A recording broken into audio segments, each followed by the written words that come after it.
Are you an immigrant looking for a better recipe for living your ultimate American dream journey? Did you come to America to escape persecution? Or as a tourist, a student, for employment, and found America a welcoming place? Or did you make a conscious decision to relocate for a new experience and opportunities? Whatever the case, you have a story. Are you ready to tell yours and have it recorded in the pages of history for your posterity and the world? Was your decision to live in America the best decision you've ever made? These stories and more on this podcast dedicated to you, the modern explorers to America. We feature amazing Nadvigators weekly to share their story, their journey, their challenges and successes, with one goal of helping you to fast track and live your best American dream journey. So what's your navigating story? And now, here is your host, Bassie Simon, with this episode's featured guest, ready to tell their navigating story. Hello, Nadvigators. Bassie Simon here with another fascinating navigating story of Liliana Rogers, who finally jumped from an airplane in June 2017 to conquer her fear of heights that paralyzed her for over 25 years. Who is Liliana Rogers? Liliana Rogers was born in Colombia to a middle-class family. She was always eager to travel the world since she was a little girl, and that opportunity came when she was offered an HB1 visa to work as a software engineer with a Texas company. Although that line of work was great, she always knew she could be more. Today, Liliana is living her American dream as a transformational life consultant with a fun, spiritual Latin twist. She's well known for having a big zest for life and be all over the place. She wants to help those who have lost passion for life to love themselves again. Now, Liliana, take the Nadvigators through this transformational journey of yours and fill in the gaps about your life that we missed. Okay. So I'm from Colombia, like you said. I love to travel. I have always loved to travel, and I have always felt like that I was in the wrong place since I was a little girl, and I always wanted to see the world. So I'm a software engineer. That's what I did. I went to college and I got a degree on software engineering. And I was in Colombia and I had a really good job. Actually, I was working for a petroleum company. I was working for Occidental Petroleum Company, which was pretty good. But I always felt like I wanted to go places. So I came to the States around 1994, and just to learn English. And then I decided, I just want to live here. So I went back to Colombia and I started going to the different embassies to see where could I go legally, what country could I go legally. And my first choice was Canada. So I applied for a visa in Canada and I got a green card to go to Canada. And like 2 months before, a friend told me, hey, why don't you apply for a job in the States? And I said, well, why not? So I applied and I got a job offer here in the United States with a working visa. So I had a green card in Canada, but no job, and an HB1 visa in the States. So I decided to come here with a company sponsoring me. And that was in 1996 when I came. And I was originally in Texas. I live in Dallas, Fort Worth for 7 months. That was my first assignment. My assignment was like the ideal job for me because it was to travel around the country. Right. Which for a single woman that loves to travel, it was just ideal. So I was in Texas for 7 months, and then they sent me to California, to Orange County. And at the time, I met who will become my ex-husband and ex-husband. So I decided that I didn't want to leave California, and I stay in California since then. So I've been in California for 21 years, roughly 22 years. It's been interesting. It's been challenging. It's been rewarding. I have 2 kids now. My son is 16, almost 17, and my daughter is 13. So obviously my life now is here. I wouldn't go back to Colombia because just that's where my life is here now. So then let's say 3 years ago, I decided that I didn't want to do more software engineering, that there was more in life for me, that I had a different purpose. So I switched my career, and last year I started doing life coaching, and that's where I am right now. Wow, that is amazing. But something I picked up from your intro, though, is that I think in 96, there were not so many women in the field of software engineering. So you were somewhat ahead of your time, isn't it? I would say probably the ratio was 70 men, 30% women. Right. Okay. Yeah. Yeah. But that was very a unique thing. Is that something that gave you an edge to be able to get H-1B visa to come here, or you were just exceptional? Both. Both. Okay. That's great. I think that where you study definitely decides a lot your luck, right? I mean, right. Engineering or software engineering is a career that 20 years ago was very good. Mm-hmm. It's the same that is now and the same that it will be in 20 years, because right. Computers are not going away. That's true. It's a career that is also universal. Like you can be a doctor, but to move to a different country, you have to kind of start again. Right. With computers, you can go anywhere in the world and they will take you, because there's a big demand. There's a high demand. That is amazing. Okay, so you came with H-1B visa, mm-hmm. and you landed in Texas. I happen to be in Texas, so I'm very close to where you landed. You worked here for 7 months, and then you relocated to California. Mm-hmm. Now, so what were some of I know you were sponsored, so you didn't have to deal with some of the things that maybe most immigrants would deal with. If you didn't have work permit. But were there some things that were challenging to you when you first came, and how did you overcome those challenges? Well, I was thinking about that this morning. One of the big challenges for me, and this is just personal, I hate making phone calls. I don't like the phone. And, this country, everything is by phone, right? You need to pay the rent. You need to pay utilities, especially in 96, everything was phone driven. So that was a challenge for me, because I would rather go personally than make a phone call. But here, everything was phone calls. Right. And two, in my second language.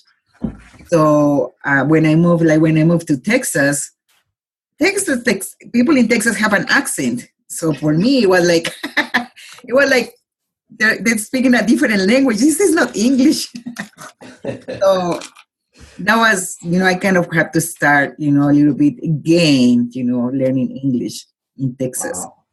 So that was a little bit of a challenge. Right.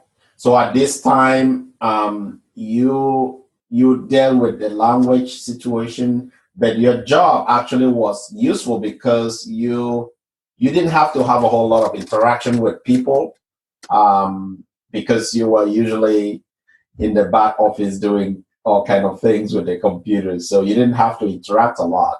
Well, actually, I did have to, because I had to go to a lot of meetings. Okay. To gather requirements and talk to the users and, define what they need or what they wanted. So it was a lot of interaction.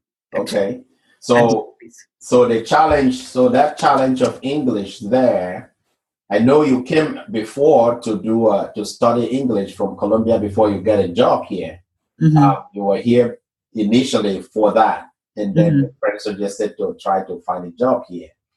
So that obstacle was not limiting for you, and you had to do things to overcome it. Mm-hmm. Did you have to take extra classes, and what did you have to do? Did you study more? Did you just learn to speak, or you just let Yes, it flow naturally? just learn as I went. I mean, it's not that I didn't speak. I mean, I have it, but it was probably more, it's more like about confidence, that the Okay. cooking is just be confident to do it, and don't let that stop me. Uh-huh. So like right now, I know I have an accent, and I know it will never go away. So it's how it is, right? So just As a be okay as with it. Yeah, as a matter of fact, the episode I did this morning, I was talking about this topic about accents, that everybody do have accents. And if we start to feel like because we have an accent, then that means we are not doing okay. That's not true. I think what I was talking about in this morning episode was more of how can we make ourselves more understandable, okay? What are the things that we have to do so that we can be understood. I know everybody have an accent. If you talk to somebody from the northeast of the United States, they speak totally different from Texas Southern accent. As you Mhm. rightly said, that you've experienced it. You talk to somebody in Louisiana or in Alabama, they all have different variations of. It's still English, but it's the way they sound and make some words sometimes is different. So for new navigators, when people come, so your take on this is that how are you going to help people? How do you tell these people that are just coming with the challenge of maybe a language like you had? What can you tell them? What can they do about it? I mean, is there something they can do? Are there things that you did that help you to grow that confidence that you can actually communicate better? Well, I think that for me, and this is my personal preference. I mean, when I go to a country, I I came here because I wanted to learn the culture. I wanted to learn the language. Yeah. So even though I'm very proud of where I'm coming from, I'm very proud of my roots. I'm here, so I'm gonna learn the language and I'm gonna learn the culture, and I'm not expecting the government to change everything to Spanish because I don't Right. understand. So Right. I didn't listen TV in Spanish. So that would be my first thing. Keep your roots, be proud of it, but you are here, so the TV, radio. Try to stay away from the people that want to speak to you in your first language. I mean, because you need the practice, and if you don't do it, you will never get better. So I really immerse myself in the environment, Mhm. with books. I didn't buy books in Spanish. I mean, everything was English. Books, TV, everything around me was in English. So that's what you get more confident because then your ear gets used to the language and you start understanding more. That's one part. So the more that you practice, the more comfortable are you gonna be using it. Right. And two, it's just self confidence, right? Just love yourself and say how it is, and remember, this is what a lot of people tell me, accents are sexy, accents are unique. so Yeah. so that's something that make us unique as we Yeah. are. So That is so true. That is so true. Um, I think you hit on something there that is very important about um, just immerse yourself in the environment that you are, because sometimes people find themselves just. It's not that you're going to do away with your culture, your people. You will still do those things, but if you want to be a good member of the society, you want to be really move forward, because I mean, granted, America really doesn't really have official language, but technically English is the language of business. So if mhm. you want to move forward, make progress, it's important to basically uh, learn and immerse yourself. I like the ideas, the things you've done. You surrounded yourself with books, and you listen to TV stations, and you listen to you read books. I think this idea of culture is like it's running like a theme so far. I've interviewed probably about 6 people so far, and it seems like it's a theme that is running. Everybody is talking about the fact that sometimes people think that keeping your culture is a negative thing, but it's actually a very positive thing. And you've just come, you're added to that same voice right now, telling us that it is good to make sure you keep some of your culture. And we'll get to some area that I will ask you a question about specifically. Yeah. Even I want to mention even when I watch TV, not so much now, but years ago when I have a hard time understanding movies, I would put the subtitles, but I would put the subtitles in English. Yeah. Not in Spanish, but always in English. So that will give me the opportunity to read and hear at the same time. Right. And get more familiar.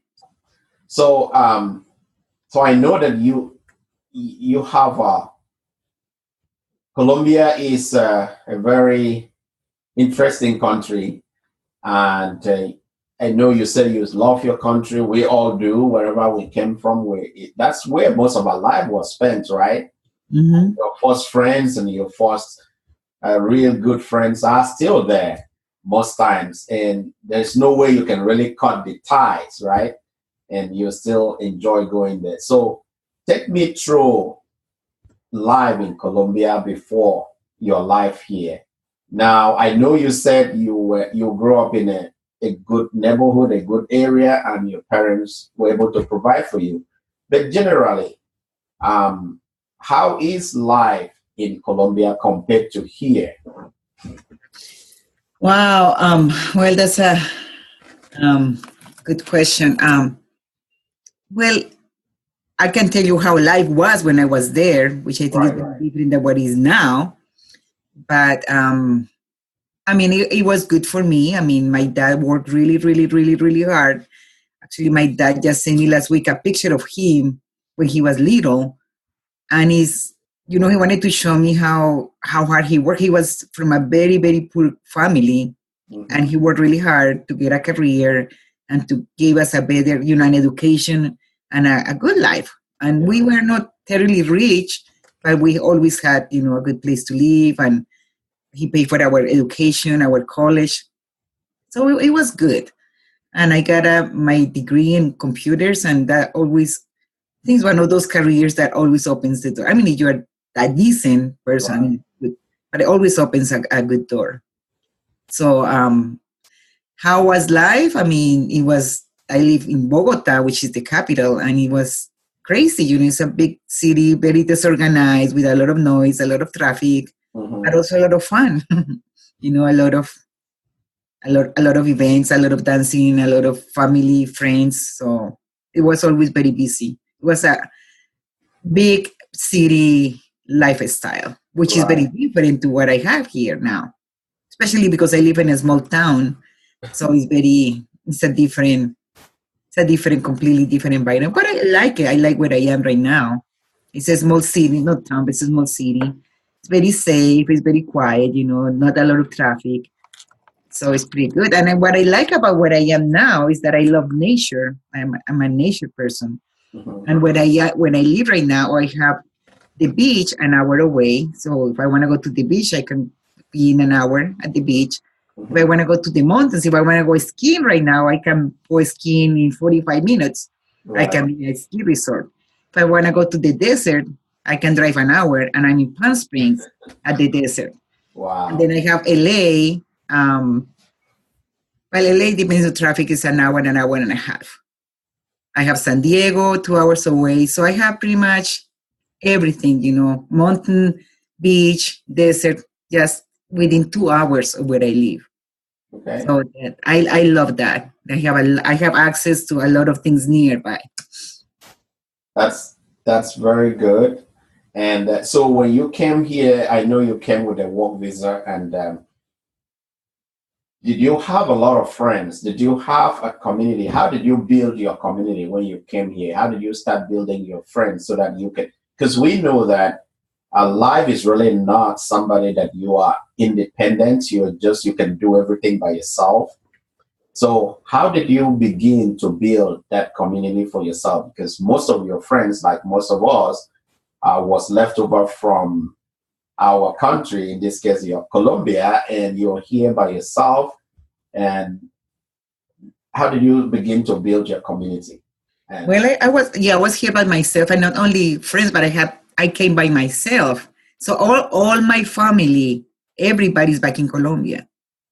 So I have all my family. I have all my family in Colombia. right, I don't have any family here. So yeah, I came pretty much by myself. But how did I build a community? I work for a big company, a nationwide company, uh-huh, very open, to so there was a lot of people from all over the world, this company. So I met people from Germany. I have friends from Germany. I have friends from different places that came also as a consultants like me.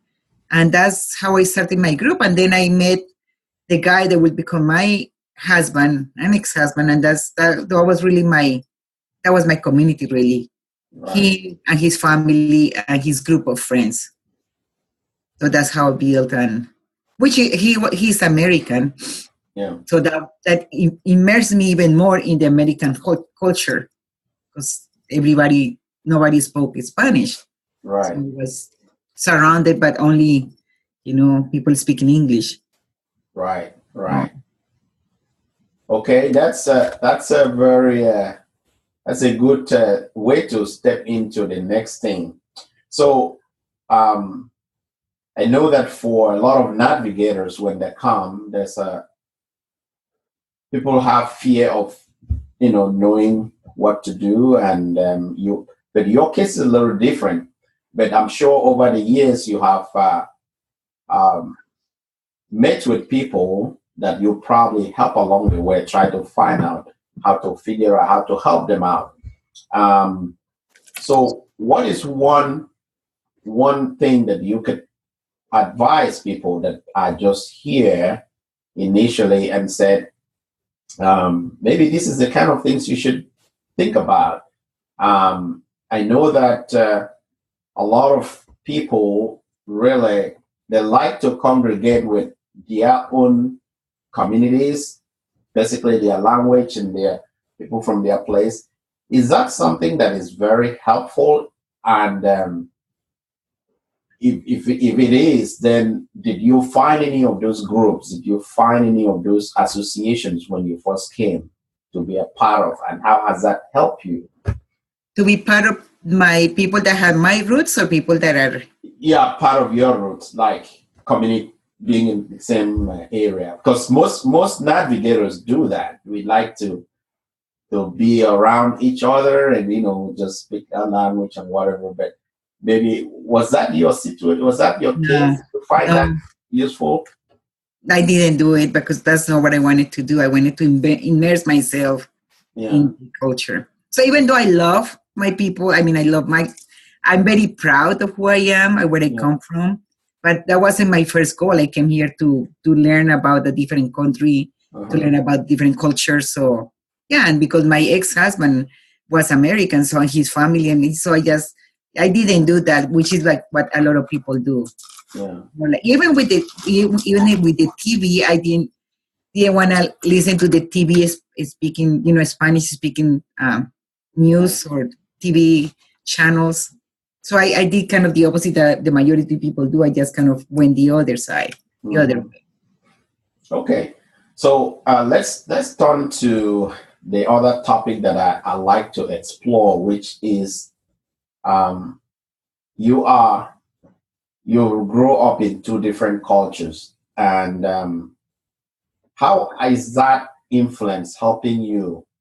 Are there some things that you kept in your culture that is so important to you that you still keep it and continue to use it, either maybe teaching it to your children?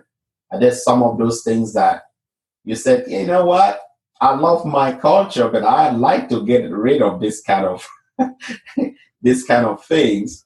So now I know that some people would use these two areas. They use their culture from their home country and use some American culture and create their own culture.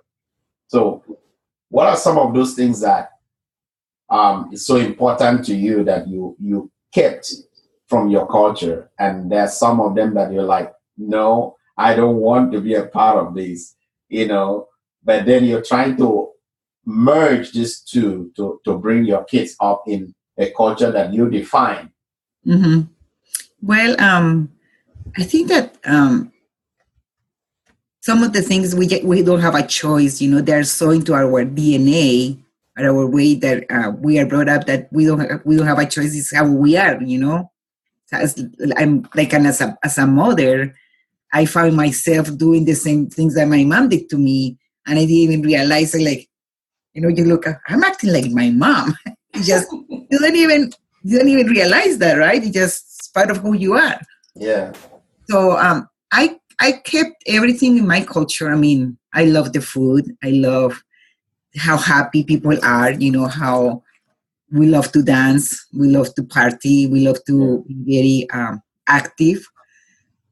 One part that I've been working on changing is that, in my opinion, I think that the Latin cultures in general were very judgmental people. We judge people, by the class, by the clothes, by, oh, look at that person, I think there's a lot of judgment towards other people. And I've been working really hard to change that, to be more accepting of everybody and accepting of, just stop that automatic, habit of having to judge people. Yeah. So that's one thing that I know I've been working, that I want to eliminate from my life, that judgment, everything else, I mean, I love it. My kids both learning Spanish, and both of my kids, I've been going to Colombia every year with my kids. I take them every year during the summer, and they love it. They love the culture. They love, they love how, what we are. Yes, right. That is great things that you're doing there. Again, this is like a theme for since I've been interviewing people on the program. Everybody is still talking about this idea that you have to use a good thing out of your culture and use a good thing out of American culture and create your own culture and build your own community and help your kids stand out. So, talking about kids right now, you grew up in Colombia. Of course, your experience was different, and the experience of your kids is different. So, if you were to flip it, do you think coming to America is one of those decisions that you said, I don't regret it? Or do you have anything that you feel like, maybe I shouldn't have made that decision? Is this like the best decision that you've made to relocate, to come here? One thing that I realized, I have been thinking about it is that when I came, I was 26 years old, single, wanted to travel the world. I didn't want to have kids. I always said I don't want to have kids, period. So how my decision will affect my kids never crossed my mind, because they were not in a picture. But now that I look back, my kids don't have a family here. And that's something that I cannot regret, because I have no family here. So my kids don't have cousins, and don't have uncles. And from my side, they don't have any family here. Right. And my ex-husband, he's not that terribly family person. Mm-hmm. You know what I mean? The culture is different. The American culture is different. They don't get, it's not like the Latin that we get together all the time. Right. Like, they get together 3-4 times a year. That's it. Thanksgiving, Christmas, Easter. Those are the typical holidays. And that's it. Even though grandpa can live an hour away, they don't get together that often. Right. So that part, I'm sad about. Is that enough for me to go back and change my decision? Probably not. Not right. Yeah. But it's unfortunate that they don't have that, more family around. Right. Well, I think the topic that you've just brought right now, it's very intriguing because one of the things that we are trying to explore here is that there are some of the navigators that are in the same situation you are, where you are married to an American and you are trying to put that culture into the marriage, and there's always this conflict about things. And one of the things we like to explore is that I would like navigators to know, because obviously there's going to always be cross-cultural marriages because the place is so mixed up right now, and there's always this conflict about things that you do in your culture, bringing it in here, and it's always not working. Sometimes it works okay, but it's always a point of tension, a point of confrontation, and all of that. So I understand that you said your ex-husband, but for several years you were able to live with him, and you were able to, figure out how to get over these challenges. So, what do you say to people who are in this interracial or cross-cultural marriages? How do they succeed? Based on your experience, how do they succeed? Because this I have heard several stories about people who were struggling because of the cultural conflicts. Mm-hmm. Well, I think that probably one step is before you get serious. I mean, I know a lot of people are already serious, it's too late, but just talk about everything, I mean, be clear about the expectations. Right. For me, it was always clear for me, it was always clear for him that I will not give up my culture. That I will expect my kids to learn the language. I will expect my kids to learn about where they're coming from or where I come from. And I will expect them to have a close relationship with my family, even though they're in a different country. Right. He was always clear of that. And it's so important to me that even in the divorce agreement, there's a clause that says that if one day I'm gone, it's his responsibility to make sure that my kids maintain that link with my family. Right. So and he was always clear about that. So that's something that you need to set expectations from the beginning, because sometimes the other person just doesn't know, because they're not used to that. So they don't know that it's important to give me an example, to say thank you. I'm just saying an example. Well, if they don't know it, they're not going to do it not because they're bad, it's just they don't know that that's important. So I think that communication is key, share in both directions, because it goes both ways, but it's important. One thing, just a funny story, one thing that used to drive me crazy, I mean, it would make me so upset, is the American tradition, at least it was in my ex-husband's family, to throw the money, instead of handing, money to you, they will throw it to the table. And that was so offensive to me. And they didn't mean bad. It didn't mean anything to them. So like my ex-father-in-law, he would throw the money at me. And I was like, until I told him that, it really bothers me. So please don't do it anymore. So you have to be clear, what you, in both directions, go both directions. Yeah, I think some of these little things that sometimes we don't think about, I think could be a cause of anxiety in this kind of things. And I know that for my culture, as for example, parents always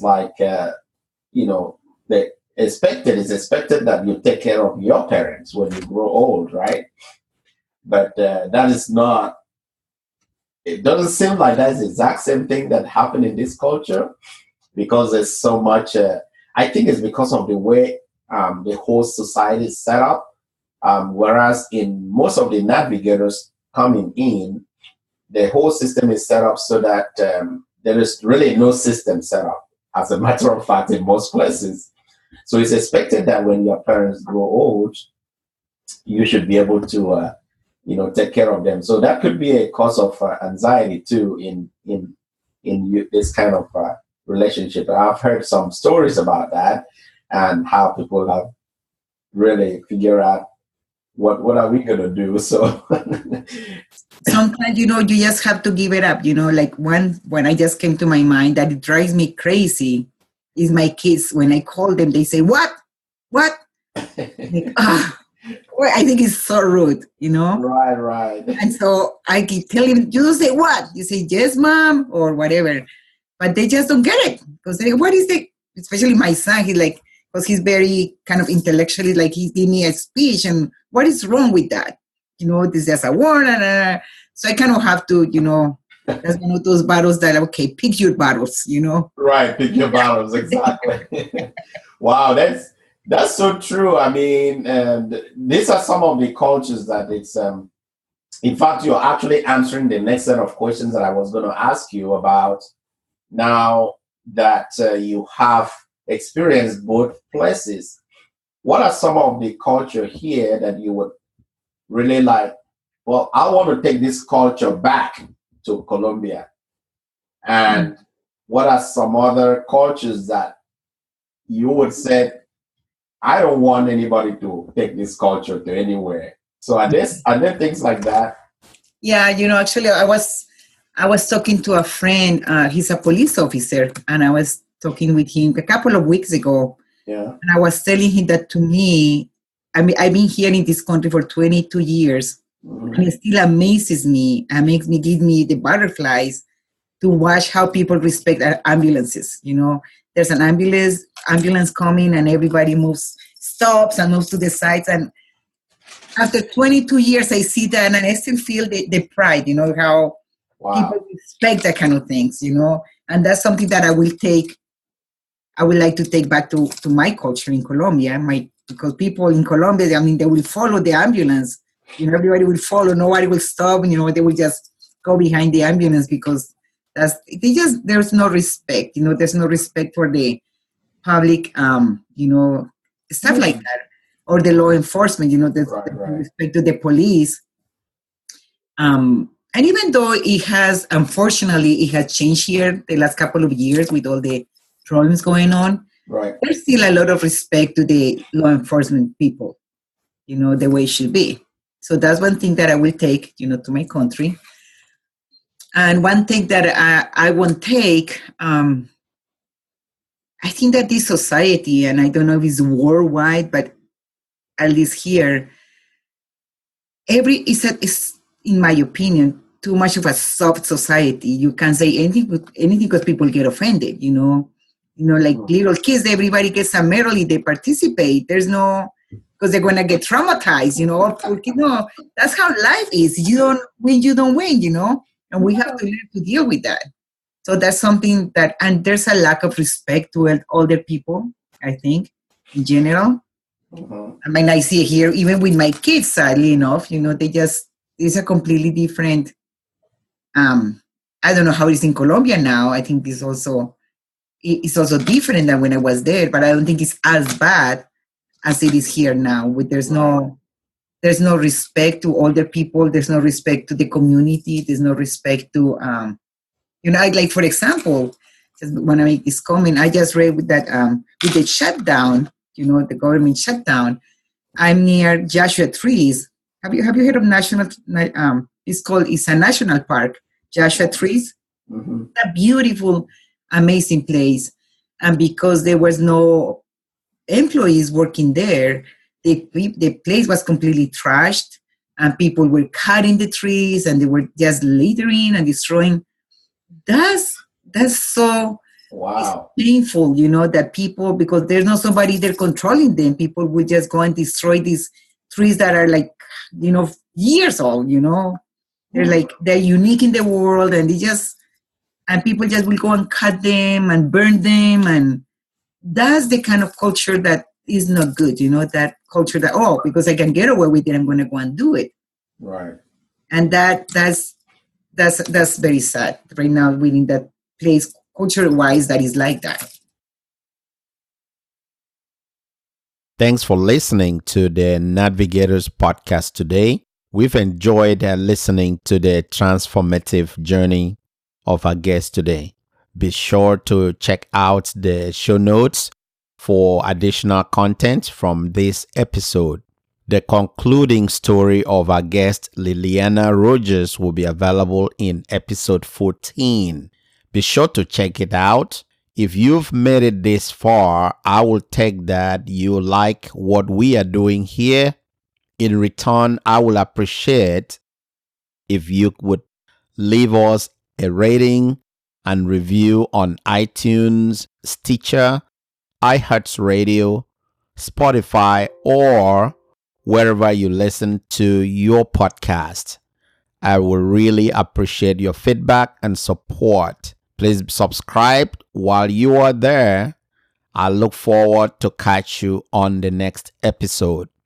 Remember, none of us is smarter than all of us, and be good to people you meet on your way up. We hope you enjoyed today's episode of the Nadvigators podcast, Navigating the American Dream with Bassie Simon. For more information about our stories, our guests, or how to get involved and share your Nadvigating story, head over to our website at nadcast.com. That's NADCAST.com for more information. Continue the conversation on Facebook.com/Nadvigators. Don't forget to leave us a 5-star rating on iTunes, Stitcher, Spotify, or on your favorite podcast listening platform so others can find us and enjoy the show too.